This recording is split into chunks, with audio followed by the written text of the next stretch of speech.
No ano em que morreu o rei Uzias, eu vi ao Senhor assentado sobre um alto e sublime trono, e o seu séquito enchia o templo. Amém. Podeis sentar.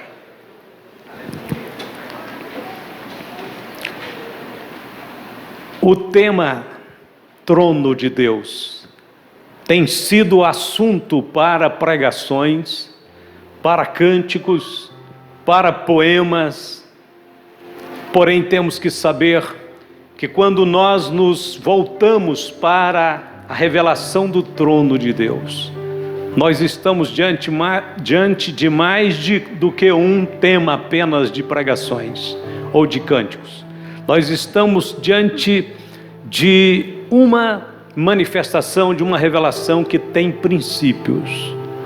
O reino de Deus, ele tem alguns princípios fundamentais, imutáveis. E o trono de Deus, particularmente o trono de Deus, sugere, aponta princípios imutáveis. O capítulo 6 de Isaías registra a gloriosa visão que o profeta teve com este trono.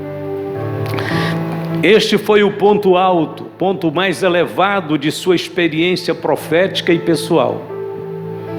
Olhando para o texto, vemos que Deus mostrou não apenas a sublimidade da sua glória, mas também os princípios que regem o universo. Dentre os vários princípios, queremos destacar alguns nesta noite. O primeiro princípio que nós encontramos na visão de Isaías, vinda do trono, é que o trono nunca fica vazio. No ano em que morreu o rei Uzias, o trono de Israel ficou vazio. O trono de muitas nações às vezes ficam vazios, não apenas porque os reis morrem, mas muitas vezes porque os reis omitem os seus deveres, porque os reis transgridem a justiça e a verdade, é como se não houvesse mais trono. Os tronos ficam vazios porque os homens perdem a noção da verdade e da justiça.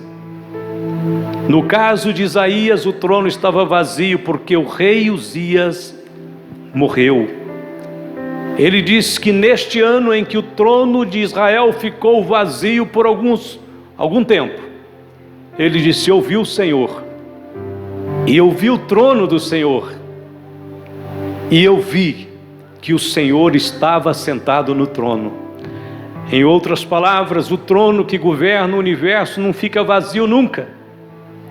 Deus não deixa o seu trono vazio, primeiro, porque Ele é todo poderoso; segundo, porque Ele é onisciente; terceiro, porque Ele é um Deus de justiça e de retidão; quarto, porque Ele é um Deus que mantém sob o controle todas as coisas.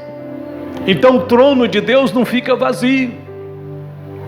Estamos todos com medo do que vem pela frente, das situações de falta de controle, de governo, de sabedoria, de entendimento.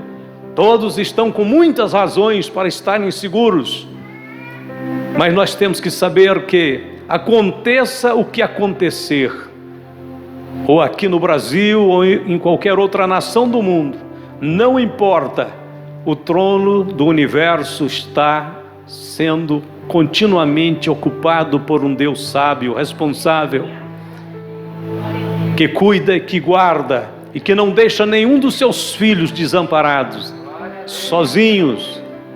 A justiça deste trono prevalecerá a seu favor. O cuidado deste trono vai funcionar o tempo inteiro a favor da igreja. O primeiro princípio é que o trono nunca fica vazio. Segundo princípio, o trono não admite a soberba. A Bíblia diz que nos dias em que Uzias buscou o Senhor, Deus o fez prosperar. Uzias foi um rei que começou muito bem. Foi um rei que teve sucesso nos primeiros anos de seu reinado. E a Bíblia explica que a razão do seu sucesso foi pelo fato de que ele buscou ao Senhor. Deus o fez prosperar. Deus faz prosperar quem o busca. Nós somos prósperos porque buscamos a Deus todos os dias da nossa vida. E vamos continuar prosperando porque nós vamos buscar a Deus todo o tempo de nosso viver. Mas a Bíblia diz que quando aquele rei se tornou poderoso, forte, grande, aconteceu uma coisa tremenda. Mas havendo-se já fortificado, exaltou-se o seu coração até se corromper. E transgrediu contra o Senhor seu Deus, porque entrou no templo do Senhor para queimar incenso no altar do incenso. Irmãos, nós somos provados tanto pela necessidade, como pela abundância. As pessoas são às vezes provadas, tentadas, tanto na carência, como também na abundância, como também na prosperidade. Então nós temos que lidar com essas coisas sempre com o temor de Deus. Se estamos tendo pouco, vamos temer a Deus, vamos honrá-lo no pouco. Se tivermos muito, vamos cuidar também, porque o muito também pode ser fonte de tentação. E a Bíblia diz então que ele foi tentado a fazer o que não devia fazer. No auge então do seu sucesso, a Bíblia diz que Uzias, que já era rei, que já tinha uma posição sumamente importante, resolveu fazer o ofício de sacerdote, o que não era permitido pela lei de Deus. O rei não podia interferir no ofício sacerdotal, mas ele interferiu, entrou no templo e foi oferecer incenso, serviço que era exclusivo de sacerdotes. E a Bíblia diz que enquanto ele fazia aquele ofício, os sacerdotes do Senhor vieram num grupo bem grande, entraram no templo e disseram: rei, que loucura que o senhor está cometendo. O seu lugar é no trono, aqui é nosso lugar. Deus nos colocou aqui diante do altar. O Senhor governa e nós intercedemos. E a Bíblia diz que o rei indignou-se contra eles. Ficou revoltado porque eles estavam advertindo. E então imediatamente a Bíblia diz que o Senhor o feriu com uma lepra que brotou na sua testa e foi tomando conta do seu corpo, ali dentro do santuário. E a Bíblia diz que o próprio Uzias, quando percebeu que uma lepra começava a brotar no seu corpo, cuidou de sair correndo, porque um leproso era imundo, e se ele não saísse do templo rapidamente, ele morreria ali dentro. Não precisou dos sacerdotes fazerem mais nada, ele saiu correndo. E Deus disse: os seus dias, da agora para frente, até o dia da sua morte, vai ser como um leproso. E a Bíblia diz que Uzias ainda viveu 12 anos, mas vivendo em uma casa, isolado. Seu filho era um corregente que estava no seu lugar naquele período, porque ele não podia subir no trono, não podia entrar no palácio, não podia entrar no templo, não podia viver junto com a sua família, tinha que viver isolado, porque foi soberbo, porque quis fazer o que não lhe competia, porque não respeitou a hierarquia, o ofício, os preceitos de Deus, que estabelecia regras e normas para o funcionamento do palácio e do templo. O trono não admite soberba. Se é uma coisa que Deus não admite, a soberba. Não queira ser mais do que Deus tem te permitido ser. Seja aquilo que você é em Deus, em Cristo, com humildade, com simplicidade. Paulo disse: eu sou o que sou pela graça de Deus. Todos nós só podemos ser aquilo que a graça de Deus nos permite ser. Nada além disso.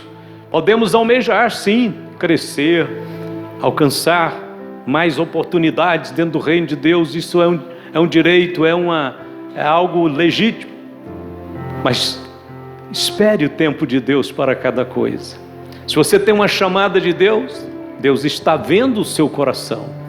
Deus está acompanhando o desejo do seu coração. Deus sabe o seu desejo pela obra dele. Espere o tempo de Deus. Nunca atropele o mover de Deus. Espere.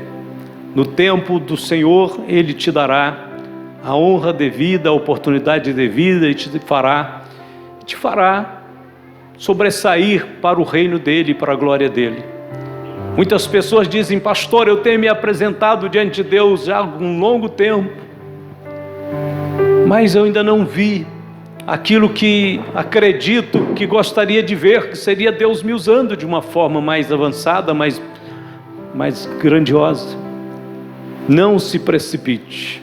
O Senhor nunca manda um homem ou uma mulher, nunca incumbe ele de uma tarefa sem primeiro mostrar para ele a sua glória. O profeta Isaías, na realidade, começa o livro no capítulo 1, mas só no capítulo 6 que Deus dá essa experiência para Isaías. Quem era Isaías antes do capítulo 6? Já era um profeta, já era um homem de Deus, já estava falando a verdade. Mas Deus parou Isaías para mostrar-lhe a sua glória. Para quê? Para que Isaías nunca ensoberbecesse, para que Isaías nunca fosse na força da sua carne, mas na força do seu poder. Então o tempo de Deus é assim. A gente começa fazendo o que é possível.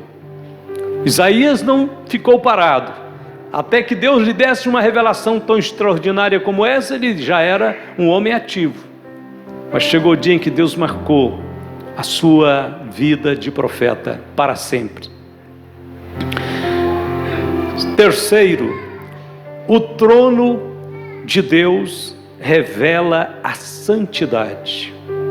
Isaías disse: os serafins estavam acima dele, cada um tinha 6 asas, com 2 cobriam o rosto, com 2 cobriam os pés e com 2 voavam, e clamavam uns para os outros, dizendo: Santo, Santo, Santo é o Senhor dos exércitos. Toda a terra está cheia da sua glória. Esta é a visão da glória, a visão da santidade. Antes de conhecermos qualquer coisa neste mundo, é importante pedir a Deus que nos mostre, nos dê uma visão da sua glória e da sua santidade. Glória e santidade caminham juntos. Glória e santidade são sinônimos. Santidade é o atributo mais expressivo de Deus das Escrituras. Não vou dizer que é o maior, mas é o que mais se fala nele, se pronuncia. Toda vez que fala a respeito do culto, fala da santidade. Do relacionamento do homem e Deus, fala da santidade. Tudo que fala com respeito a nosso envolver e relacionar dentro do reino de Deus, tem a ver com a santidade e a glória. Os sacerdotes, quando foram separados em Israel, foi dito a eles: santifiquem. Santifiquem, porque o Senhor vosso Deus é santo. A glória de Deus. Nunca mais Isaías seria o mesmo depois de ter visto a glória de Deus. Nunca mais. Isaías não mais pronunciaria o nome de Deus da mesma forma. Ele passaria a pronunciar o nome de Deus de uma forma muito mais reverente, mais temente. Por quê? Alguns dizem que aonde muitas vezes os anjos passam de ponta de pé, muitos homens passam correndo e esbarrando. E é verdade. Quando Deus instituiu o tabernáculo, Ele foi separando os lugares. O átrio era um lugar santo, era um lugar puro, era um lugar de sacrifícios. Mas Deus disse: vamos um passo a mais, vamos para o lugar santo, o santuário. E lá era um lugar ainda mais santo. Lá era um lugar que só os sacerdotes entravam, o candelabro estava ali, os pães da proposição, o altar do incenso. Mas Deus disse: tem um lugar ainda para revelar. Depois do véu, a Bíblia diz que era o lugar santíssimo. Muitas vezes a glória de Deus foi vista por cima do tabernáculo, mas Deus reservou uma revelação específica da sua glória para exclusivamente manifestar no Santíssimo. Quando Isaías viu aquela revelação, é como se ele estivesse no Santíssimo, como se ele estivesse diante da arca do concerto, diante da glória do Deus de Israel. Isaías viu o que os sacerdotes viam em vislumbre uma vez por ano. Isaías viu uma vez na vida, mas foi suficiente para mudar a sua vida.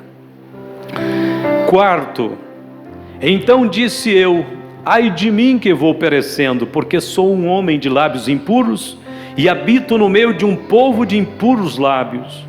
E os meus olhos viram o Rei, o Senhor dos Exércitos. O trono de Deus mostra a realidade do pecado. Por incrível que pareça, queridos irmãos, o pecado, nós não podemos perder a noção da sua realidade. Muitas pessoas tentam naturalizar tudo, fazer tudo ficar comum, como se tudo fosse parte da vida e parte de um plano de Deus.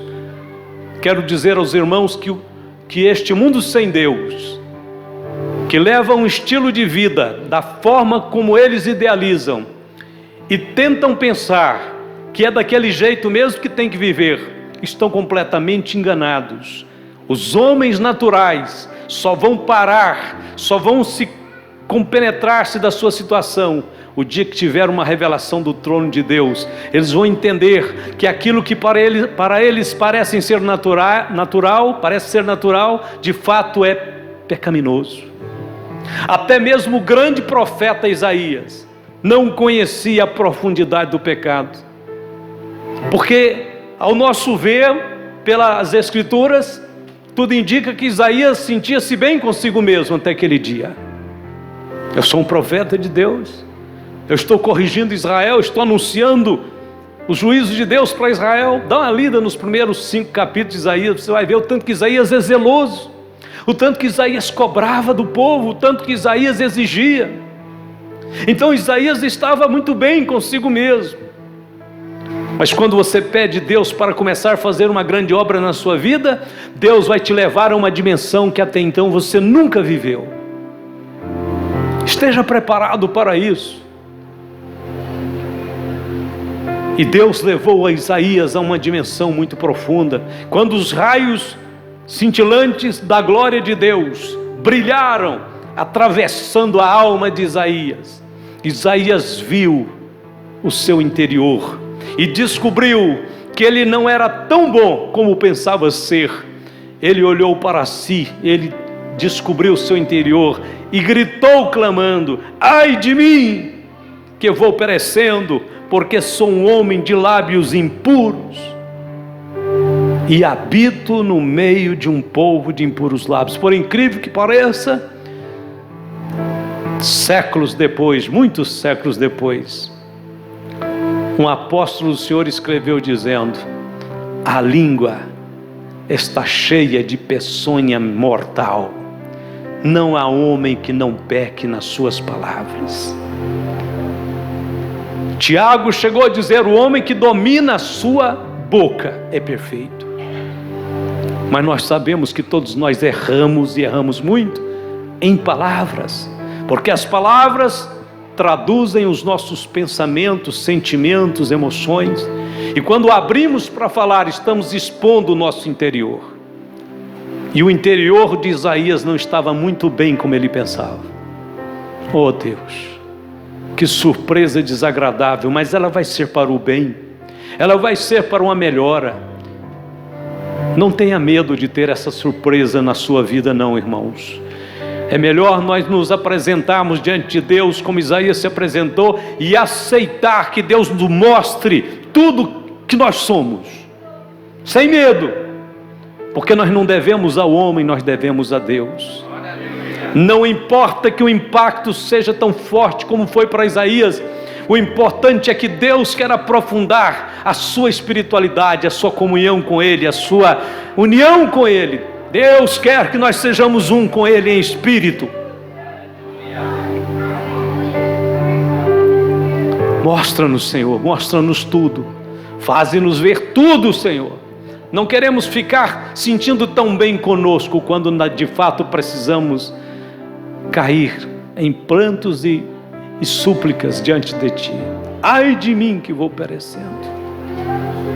Ah, não, ninguém admitiria, Isaías não admitiria, nenhum homem admitiria que o outro viesse falar com ele e o corrigisse naquela área, jamais. Mas se Deus se levantar, nós temos que dizer: sim, Senhor, o Senhor sabe de todas as coisas, o Senhor conhece o meu coração, o Senhor é digno, eu quero, sim, Senhor, ser como Tu és. Glória a Deus. Irmãos, esta revelação da realidade do pecado joga a gente lá no chão mesmo, joga a gente lá no pó mesmo. Mas não se preocupe não, é do pó que Deus fez o homem, é do pó que Deus faz as obras-primas, é do pó que Deus levanta o pobre do esterco, do monturo, e o faz assentar entre os príncipes do seu povo. Os homens e as mulheres de Deus passaram por este pó, mas se levantaram para serem gigantes na terra, diante do inferno, porque foram trabalhados por Deus. Quinto, mas um dos serafins voou para mim, trazendo na mão uma brasa viva que tirara do altar com uma tenaz, e com ela tocou a minha boca e disse: eis que isso tocou os teus lábios, e a tua iniquidade foi tirada, e purificado o teu pecado. O trono não apenas nos mostra a realidade do pecado, mas ele também nos oferece um plano de purificação. Glória a Deus! Não afaste do trono, não tenha medo do trono. O trono mostra o nosso pecado, mas rapidamente vem com a brasa viva, a brasa da purificação, da santificação, da redenção, e toca a nossa vida. Oh, pastor, mas eu já li que a fonte da nossa purificação é a cruz. É a cruz, é o sangue. Mas aonde a cruz e o sangue foram idealizados? Lá no trono. Ele é o Cordeiro morto antes da fundação do mundo.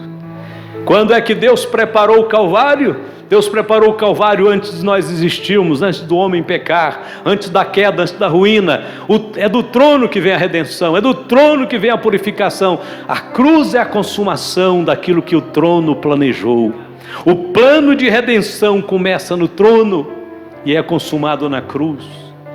É bem verdade que é o sangue que purifica pecado. Filhinhos, não pequeis, mas se alguém pecar, temos um advogado para com o Pai, Jesus Cristo justo.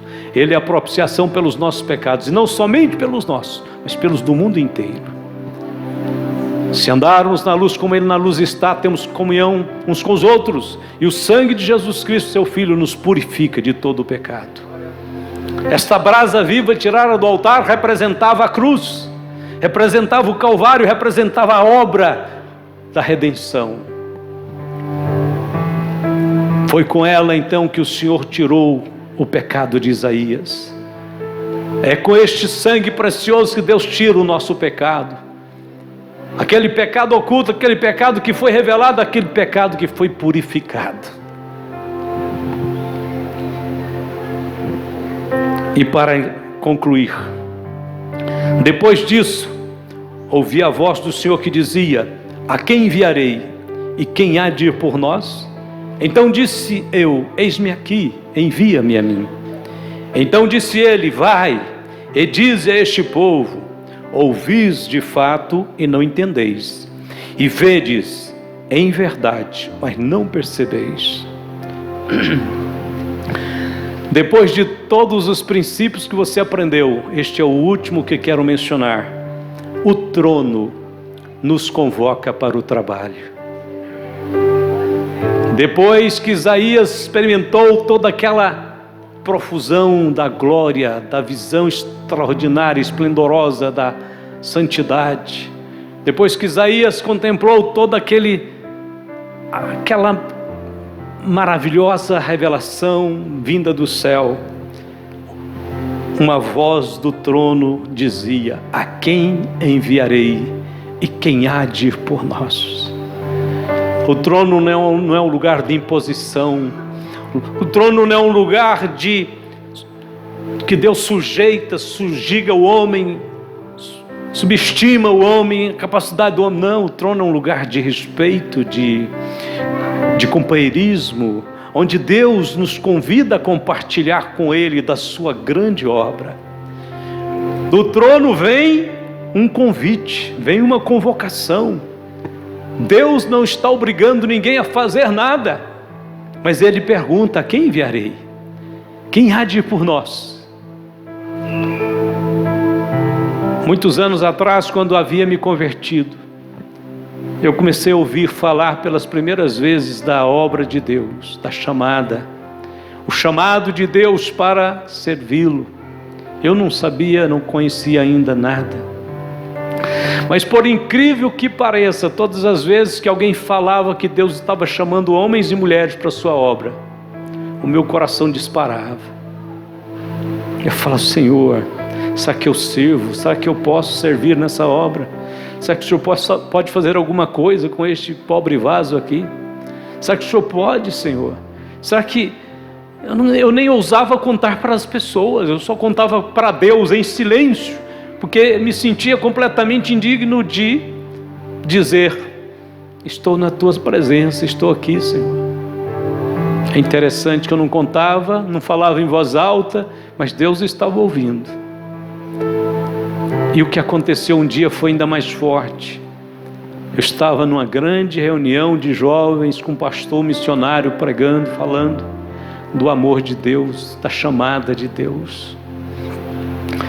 E eu me lembro dele contar uma história. Ele disse assim, era um velho, um ancião, ele contava a história de um velho ancião, missionário que tinha voltado da Escócia para os Estados Unidos, depois de ter passado a vida inteira evangelizando os escoceses, na época em que praticamente o evangelho foi à Escócia. E aquele velho missionário, falando a uma plateia de mais de 1000 jovens, com a sua voz embargada, disse: jovens, quando a rainha da Inglaterra faz uma convocação para os jovens se apresentarem e se alistar no exército da Inglaterra, milhares de jovens se apresentam. Jovens, quando a rainha convoca contingentes extras para reforçarem os seus exércitos, muitos apresentam. Mas quando o Rei Jesus convoca homens e mulheres, jovens e crianças, para se apresentarem ao seu exército, muitos poucos se apresentam. E aquele ancião voltava e dizia: jovens, o campo, a chamada de Deus continua de pé. Deus continua precisando de homens e mulheres que se apresentem a Ele. Você vai se apresentar a Ele? Você vai entregar sua vida a Ele? Você vai dizer: Senhor, eis-me aqui? E o auditório mantinha-se em silêncio, parecendo que ainda ninguém tinha entendido perfeitamente a mensagem. Então aquele velho homem começou a sentir mal, começou a passar mal, começou a querer desmaiar. Os obreiros seguraram ele, levaram ele para trás do púlpito e disseram àquele missionário que ficou muito conhecido na história, mas me falha a memória, não me lembro o nome dele agora. Lá atrás ele recobrou o sentido, eles estavam banando, trouxeram água, ele disse: me levem de volta para o púlpito. Eles disseram: não, pastor, não, reverendo, o senhor está fraco, o senhor não pode falar. Ele disse: eu tenho que voltar, eu preciso voltar, eu não terminei o meu apelo.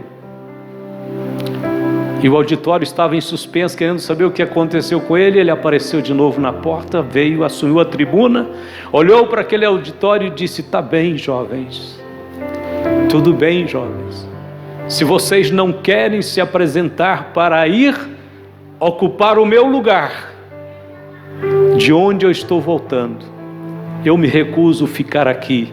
Voltarei para o campo missionário e vou morrer lá. para que os filhos da Escócia saibam que esta nação tinha um missionário que os amava. Eu vou ser esse missionário de novo para aquele povo. Quando ele disse que ia voltar para o campo missionário e morrer lá, o Espírito de Deus arrebatou os corações e centenas de jovens se levantaram chorando e disseram: eis-me aqui, Senhor. Eis-me aqui, Senhor. Nasceu uma verdadeira sociedade missionária daquela igreja para a evangelização de outros povos. Irmãos, o missionário estava pregando, e eu até então acreditava que Deus podia me usar, mas ele não precisava tanto de mim nem de me usar. Mas ele disse naquele dia, Jesus disse: rogai ao Senhor da seara que envie os ceifeiros à sua seara. A seara é muito grande, são poucos ceifeiros. Jesus disse: rogai. Ou seja, o que Deus falou para Isaías, o que Jesus falou que devemos fazer em oração, é verdadeiramente um apelo desesperado. Pode ser estranha essa palavra aos seus ouvidos, mas a verdade é que Deus se mostra desesperado para levar o Evangelho de Cristo aos últimos recantos da terra, aos últimos lares dessa cidade, às últimas vilas deste estado que vivemos, deste país que vivemos. Deus se acha desesperado porque a vinda de Cristo se aproxima e milhares se perderão se alguém não falar de Jesus para eles. Por isso o Senhor não apenas está pedindo, Ele está implorando: a quem enviarei? Quem há de ir por nós? Um dos princípios do trono é que há uma voz que nos convoca para o trabalho. Começa este ano, querido irmão, querida irmã, dizendo: eis-me aqui, Senhor, envia-me a mim. Como pastor, eu vou começar a servir a Deus, fazer alguma coisa para Deus? Eu disse: não sei. Digo para você: não sei. Nem eu sabia como Deus ia começar a me usar, mas o fato é que quando a gente dispõe na mão de Deus, algumas coisas começam a acontecer, alguns milagres começam a acontecer, algumas portas começam a se abrir, e você não tem muita noção do que está acontecendo, apenas você tem que continuar dizendo: eis-me aqui, Senhor, eis-me aqui, Senhor. Enquanto você está dizendo: eis-me aqui, Senhor, as suas palavras mudam. Enquanto eu estava dizendo: eis-me aqui, Senhor, muito antes de ir para o seminário, muito antes, pedindo a Deus para fazer alguma coisa na minha vida, se fosse possível me usar, sem saber eu estava ganhando almas já para Jesus. Era um testemunho tão pequenininho que eu dava, de repente a pessoa estava na igreja, aceitava Jesus, ficava firme, batizava, se tornou obreiro, se tornaram pastores. Então é o seguinte: não é o seu poder, é o poder de Deus na sua vida. Não é a sua capacidade, é a capacidade que Deus dá. Paulo disse: não que sejamos capazes de coisa alguma, mas a nossa capacidade vem de Deus. Vamos ficar de pé. Eu queria muito terminar o culto, mas marcar o primeiro dia deste ano com um apelo para que você se colocasse no altar do Senhor, você se colocasse na mão de Deus. Deixa Deus te usar conforme Ele quiser. Deus está clamando e dizendo: a quem enviarei? Quem há de ir por nós? Se você quiser sair do seu lugar e vir à frente, vamos cantar o velho hino em Mi maior, eu acredito. É bem simples, é 3 posições, vocês vão saber tocar. O Senhor da ceifa está chamando quem quer ir por mim a procurar. Almas que no mundo vão chorando, sem da salvação participar. Fala, Deus, venha, pegue sua vida ao Senhor mais uma vez. Não é para salvação que eu estou te chamando, é para consagração, é para oferecer seu viver a Deus. Fala Deus, sim, alegre atento ao teu mandar. O profeta Deus se aproximando, considera-se um pecador,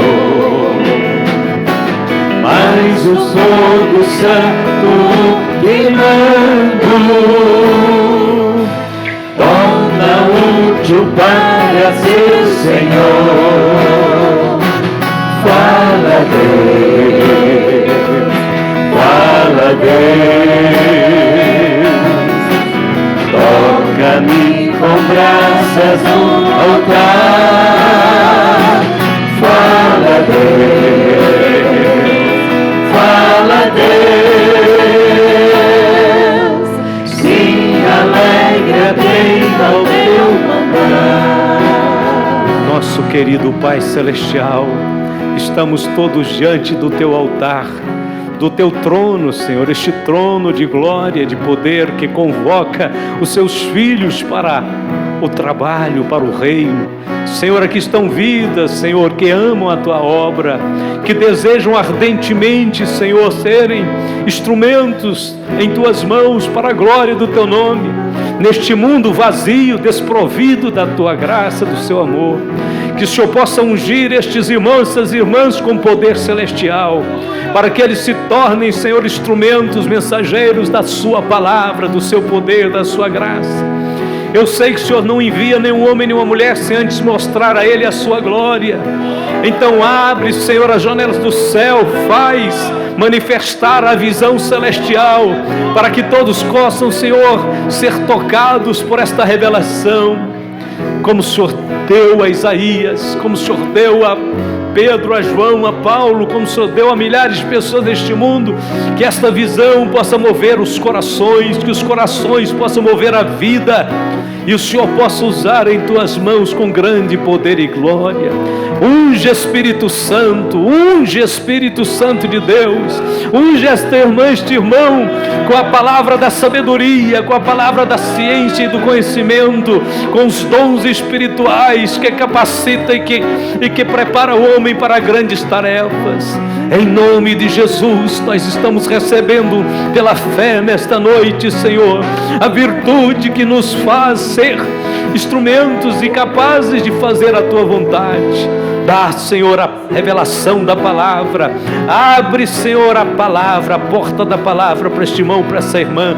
Enche os seus lábios da palavra viva, poderosa, que como espada alguma de dois gumes penetra até a divisão da alma e do espírito.